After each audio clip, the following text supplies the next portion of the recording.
Hello, sunshine. It is Monday. Happy to start the week with you lovely people. I'm Coy Wyatt. This is CNN 10, where we tell you the what, letting you decide what to think. We're going to get right into it today. We start in the Middle East as U.S. and Iranian leadership are playing a delicate game of diplomacy and testing relationships in the region. Officials are reporting increasing concerns about proxy militias in Iraq, Syria, and Yemen who threaten to disrupt the global economy. In Jordan, a recent drone attack killed 3 American soldiers. And in Yemen, Houthi militant attacks have targeted commercial ships in the Red Sea. Here's our Oren Lieberman to explain why the U.S. is striking the region.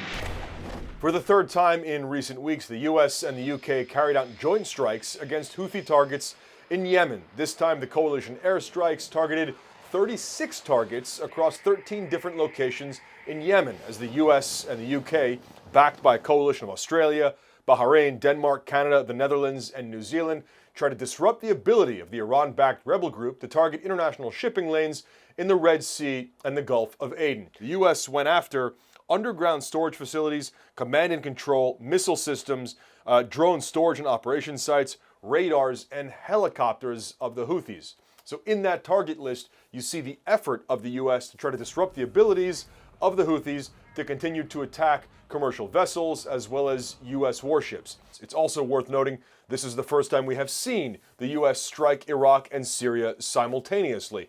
The U.S. carrying out strikes at 7 locations across Iraq and Syria, more precisely 4 in Syria, 3 in Iraq, targeting 85 different targets and using more than 125 precision-guided weapons. That is an order of magnitude more powerful than the strikes we've seen the U.S. carry out in Iraq and Syria over the course of the past several months. The U.S. had made it clear it wasn't trying to start a war with Iran here and very much trying to avoid that possibility, so no strikes in Iran directly, but very much going after Iran's proxies in the region, and the ability of the proxies to carry out these ongoing attacks on U.S. forces. Worth noting that these strikes, of course, come 5 days after a drone attack in the region killed 3 U.S. service members in Jordan and wounded scores more. But it's not just that. There have been more than 160 attacks on U.S. forces in the region, and this was effectively a more powerful response to all of that. And yet there is no expectation that this is the end of it, because President Joe Biden saying there could very well be more to come,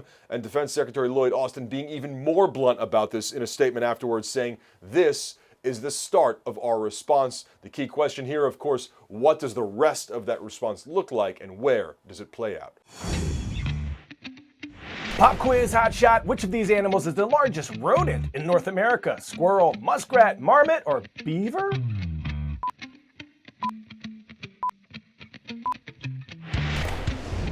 If you said beaver, put your tails up. North America's largest rodent typically weighs between 35 and 65 pounds and comes in at 3 to 4 feet long. But capybaras in South America are the largest rodents in the whole world.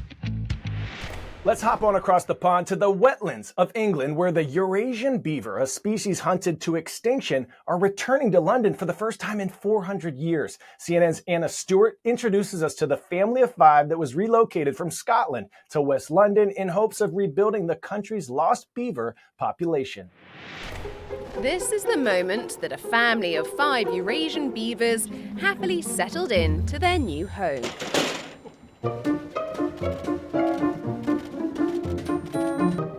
Oh, it's been a massive day. I am so excited. It's a bit of a weird, surreal moment. You know, there's beavers now living in urban Greenford in Ealing behind me. Have to admit, my heart was going like the clappers when I opened that first box and Big Mama Beaver came out. She's a whopper. They did fantastically. I was absolutely thrilled. They came out, they showboated in front of the world's media. It's only, a few generations ago that they were exterminated. And it was a real proud moment to see them swimming around here in this main pond of Paradise Fields again, like they had never been absent. Hunted to extinction over 400 years ago, Britain's largest rodent was welcomed back to a wetland haven on the outskirts of the capital, adjacent to a retail park and a busy highway. The project has been done with the support of Mayor Sadiq Khan's Rewild London Fund. One of the reasons why we in City Hall have invested millions of pounds in this project is it's good for humans, it's good for nature, it's good for our city. It's really important to create environments like this where we as Londoners can appreciate nature. 84% of people now in the UK live in towns or cities. So we can't think of nature and thriving ecosystems as being a countryside issue. Actually, we need to embrace nature and nature-based solutions on our doorstep in cities as well. 1 month on, and the beaver family is already having a positive impact on the local habitat. So we're in almost a low-lying basin surrounded by urban landscape and hard standing and roads and things like that. In high rainfall events, we're getting flooding of this area, and the water is basically gushing through, and it's going into the storm drain systems and into the sewers, and it's gushing out in urban Greenford downstream. Sean McCormack from Ealing Wildlife Group believes that nature has the answer. So here is their magnificent creation, their first dam. So absolutely incredible. This started as just a couple of twigs across the stream bed. And as you can see now, we've got almost a metre difference in height between the water upstream, the water downstream. Beavers create dams under the cover of darkness. Not because they care about urban flooding, they have an instinct to create pools of deep water to hide in. The happy consequence for us is that their refuge systems actually slow down the flow of water. The land will actually, over time, act as a giant sponge, and it will absorb those high rainfall events, and it will release it slowly. Even if you're not interested in wildlife or nature, it's a win for the urban community in Greenford to not have so much flooding. So they build resilience in the landscape, especially in times of climate change. I've been in a very privileged position to be coming in here every day on my own or with a pair of volunteers at a time and seeing it for myself. But I think the real proud moment will come when we're showing the urban community here in Ealing just what beavers can do.